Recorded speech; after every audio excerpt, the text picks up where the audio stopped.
मुरली अमृत की धारा है धारा, जो देती दुखों से किनारा। मुरली अमृत की धारा है धारा, जो देती दुखों से किनारा। भूले जीवन में हो जाए शिव बाबा मुरली में समझाए। भूले जीवन में हो जाए शिव बाबा। ओम शांति। आज की तारीख है 7/6/2024 के बाबा के साकार महावाक्य। मीठे बच्चे, तुम आपस में रूहानी भाई भाई हो। तुम्हारा एक दो से अति प्यार होना चाहिए। तुम प्रेम से भरपूर गंगा बनो, कभी भी लड़ना झगड़ना नहीं। बाबा ने प्रश्न पूछा, रूहानी बाप को कौन से बच्चे बहुत बहुत प्यारे लगते हैं? बाबा ने उत्तर दिया, नंबर 1, जो श्रीमत पर सारे विश्व का कल्याण कर रहे हैं। नंबर 2, जो फूल बने हैं, कभी भी किसी को कांटा नहीं लगाते, आपस में बहुत बहुत प्यार से रहते हैं, कभी रूठते नहीं। ऐसे बच्चे बाप को बहुत बहुत प्यारे लगते हैं।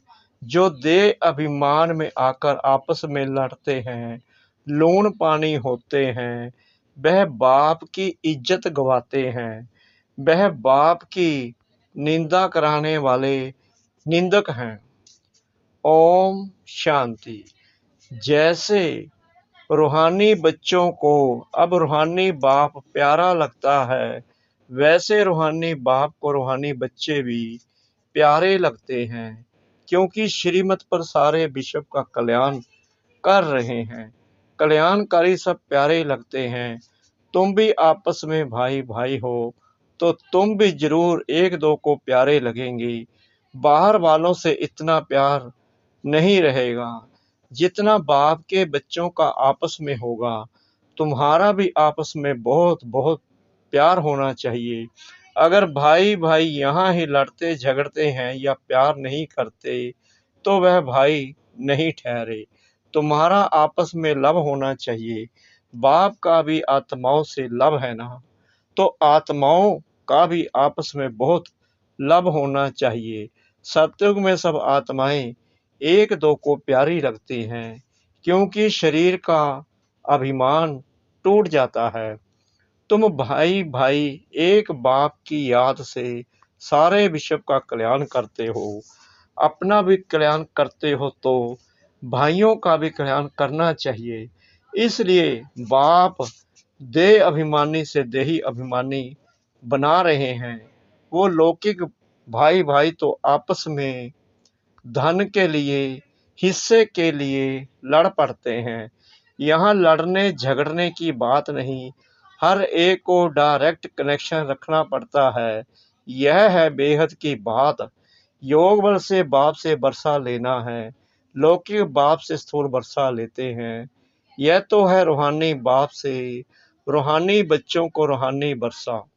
हर एक को डायरेक्ट बाप से वर्षा लेना है। जितना जितना इंडिविजुअल बाप को याद करेंगे, उतना वर्षा मिलेगा। बाप देखेंगे आपस में लड़ते हैं, तो बाप कहेंगे, तुम निधनके हो क्या? रूहानी भाई भाई को झगड़ना नहीं चाहिए।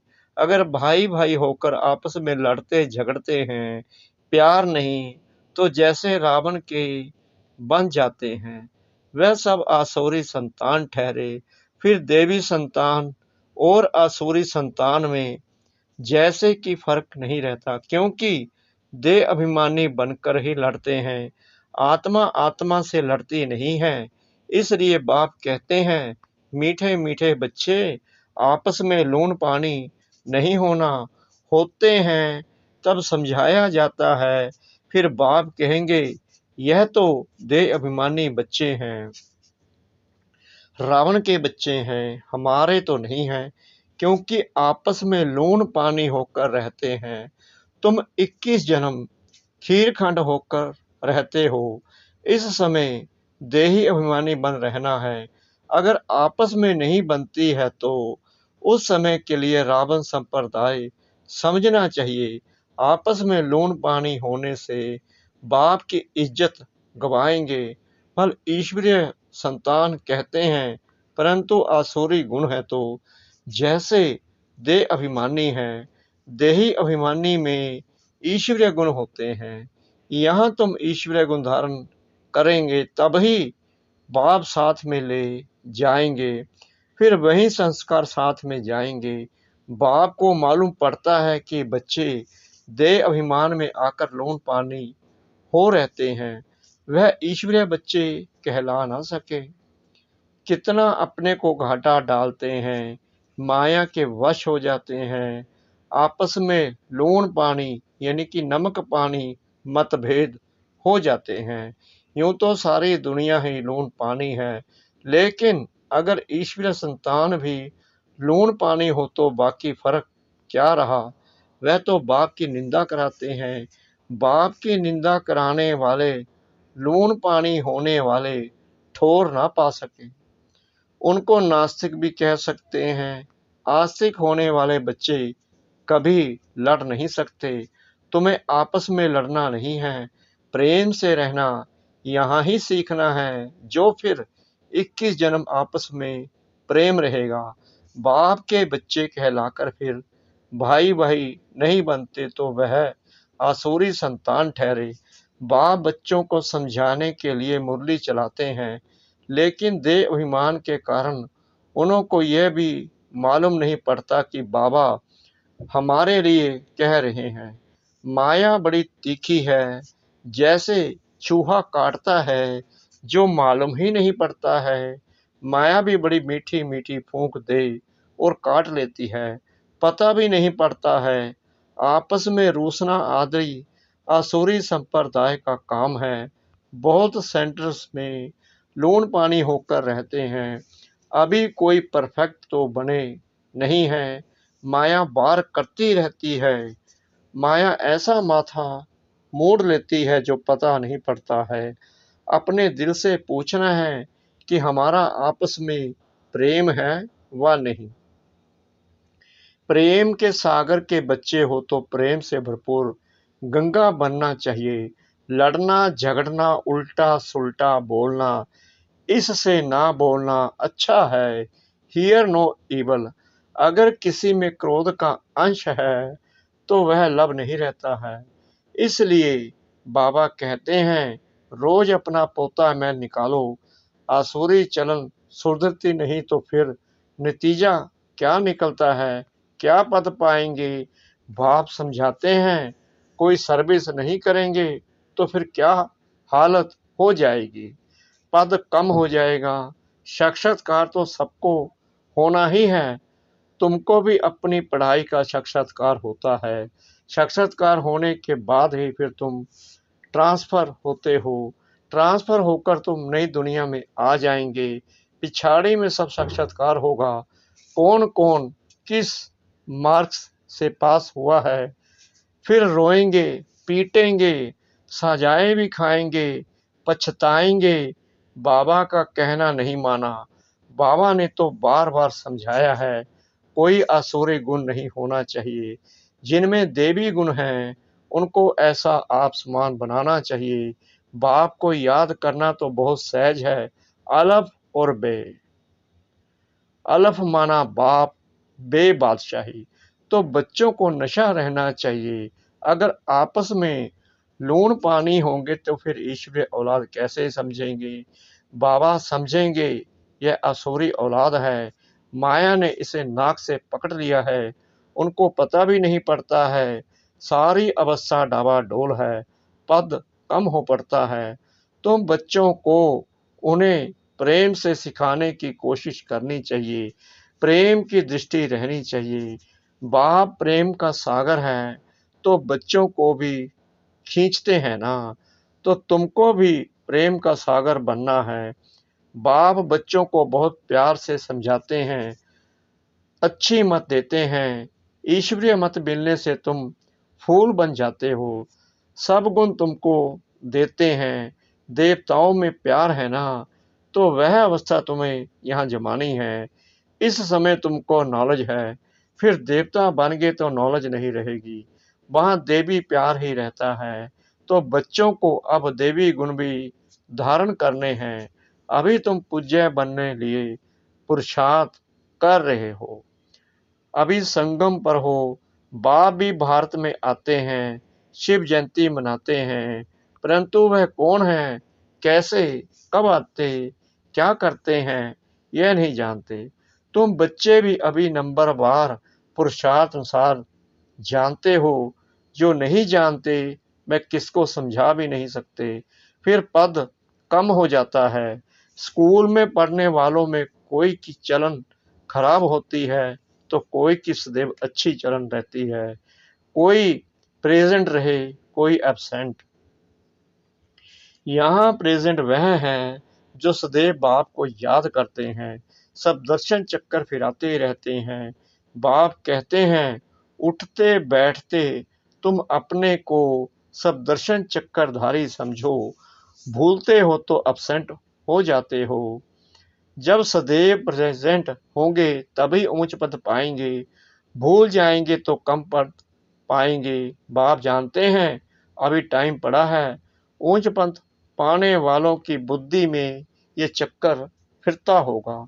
कहा जाता है शिव बाबा की याद हो, मुख में ज्ञान अमृत हो, तब प्राण तन से निकले। अगर कोई चीज से प्रीत होगी तो अंत काल में वह याद आती रहेगी। खाने का लोभ होगा तो मरने के समय वह चीज ही याद आती रहेगी। यह खाओ फिर पद भ्रष्ट हो पड़ेगा। बाप तो कहते हैं सब दर्शन चक्करधारी होकर मरो और कुछ भी याद न आए। बिगर कोई संबंध जैसे आत्मा आई है वैसे जाना है। लोभ भी कम नहीं। लोभ है तो पिछाड़े समय वही याद आता रहेगा। नहीं मिला तो उसी आश में मर जाएंगे। इसलिए तुम बच्चों में लोभ आदि भी नहीं होना चाहिए। बाप समझाते तो बहुत हैं, परंतु समझने वाले कोई समझे। बाप की याद को एकदम सीने से लगा दो। बाबा, ओहो बाबा, बाबा, बाबा मुख से कहना भी नहीं है। अजप्पा जाप चलता रहे।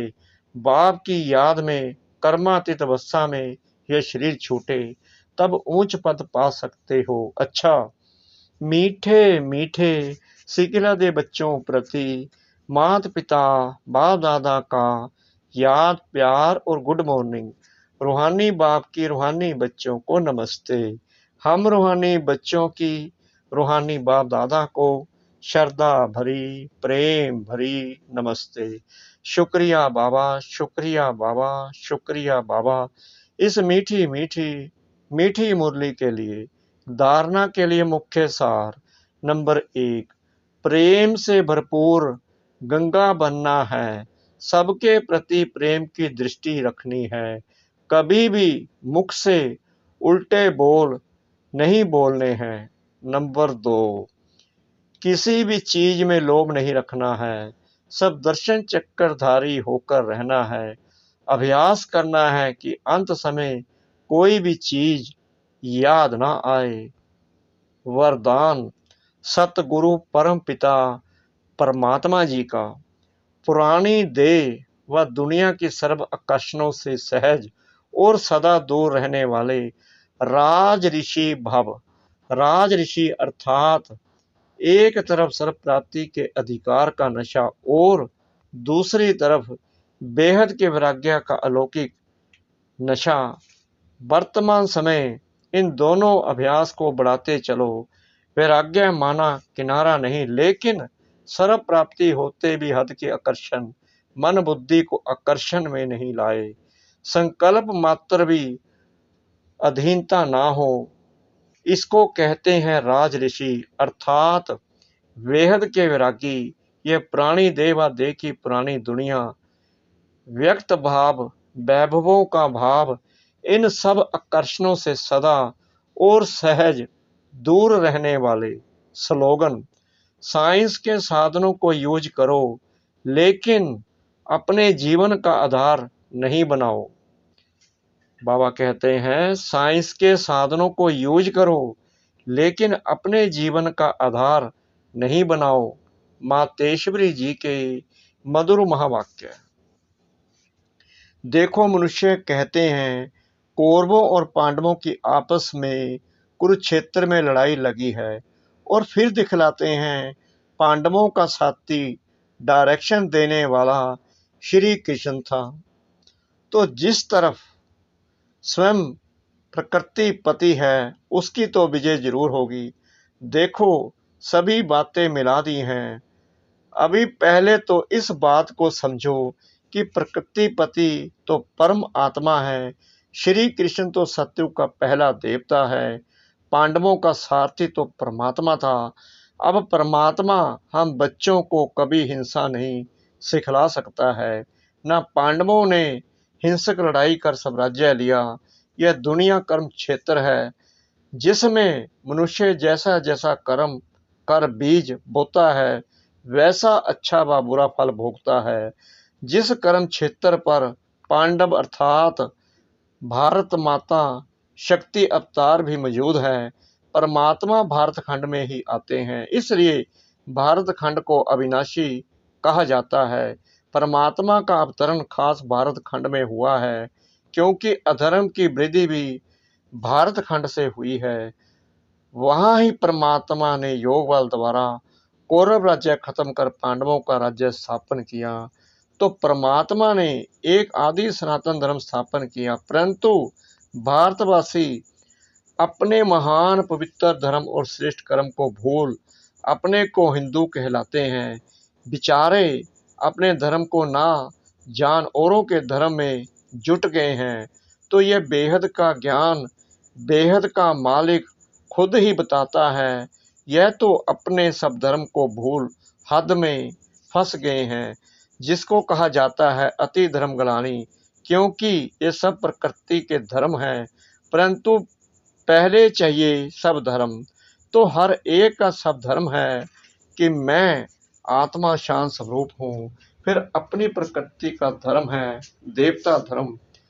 यह 33 करोड़ भारतवासी देवताएं हैं। तभी तो परमात्मा कहता है अनेक देह के धर्मों का त्याग करो, सर्व धर्मानि परित्यज्य। इस हद के धर्मों में इतना आंदोलन हो गया है, तो अब इन हद के धर्मों से निकल बेहद में जाना है।